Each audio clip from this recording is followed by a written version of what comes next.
Hello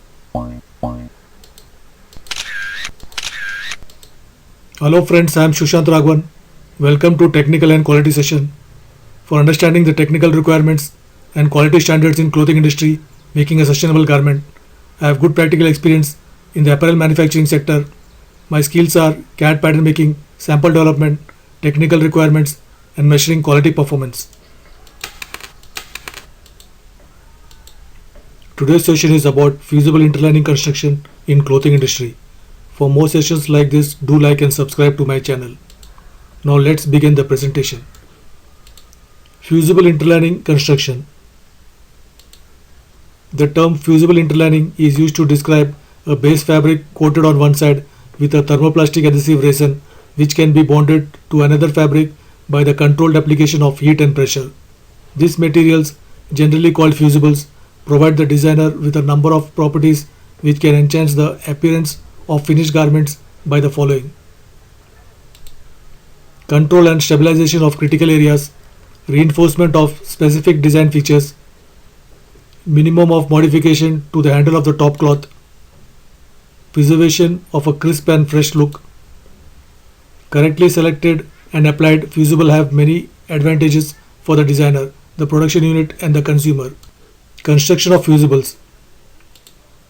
Figure A shows the basic construction of a fusible.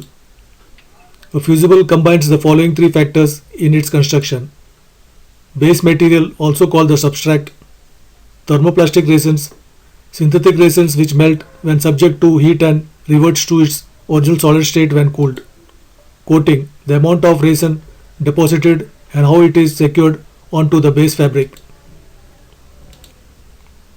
Figure B illustrates how the resin is distributed into the top cloth when the two layers are bonded.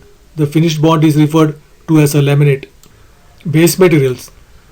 The base materials are produced in a diversity of woven, knitted and non-woven forms, with each type having its own particular application according to its intended function on the garment. The materials can be produced from natural or synthetic fibers or from blends of each of these fibers. Base cloths influence the following characteristics of the finished garment: handle and bulk, shape retention, shrinkage control, crease recovery, appearance after washing or dry cleaning, and durability. The properties of different base materials sometimes overlap to a considerable extent, so the following descriptions contain some generalizations. Woven substrates. Due to their construction, woven substrates are not easily distorted by wear or cleaning, and they exert a large degree of control on shrinkage and shape retention. But these properties are not particularly conducive to a soft and natural handle, which is much sought after attribute for contemporary garments. Development of twill weave with fine warp threads and thicker weft threads have improved the handle and bulk properties of this type of base cloth. Knitted substrates. Knitted substrates provide a degree of elasticity to the laminate by yielding together with the top cloth to body and limb movements. The first knitted substrates were warp knitted as shown in figure A. And when weft inserted yarns were introduced into the construction, figure B, knitted base cloths became widely acceptable for fusing to woven top cloths. A big advantage of a weft insert substrate is that it has a natural handle while being resilient in the warp direction, that is around the body area where it is used. As the knitting process is generally faster than weaving, these materials are cheaper than woven substrates. Non-woven substrates. Non-woven substrates are made of a series or mixture of fibers held together at bond sites. The fibers can be natural, synthetic or various combination of the two. But due to the cost of natural fibers, most non-wovens are constructed from synthetic fibers.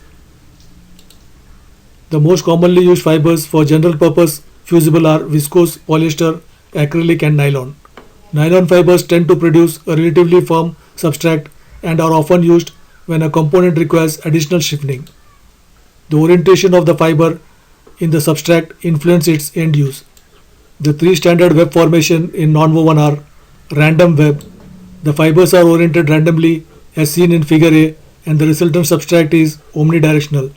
This property helps with material utilization, but the fusible itself lacks strength and resilience in any one direction. Parallel web, as the name implies, seen in figure B, the fibers are oriented to the length of substrate, which makes this fusible ideal for preventing stretching. Cross-laid web, figure C, in this web the fibers are oriented at an angle of 45 degree across the substrate, which gives the opportunity of cutting components on the true bias or on the straight.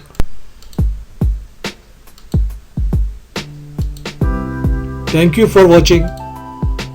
For more sessions like this, do like and subscribe to my channel. Please comment your valuable thoughts and don't forget to press the bell icon to get notified when I post a new presentation.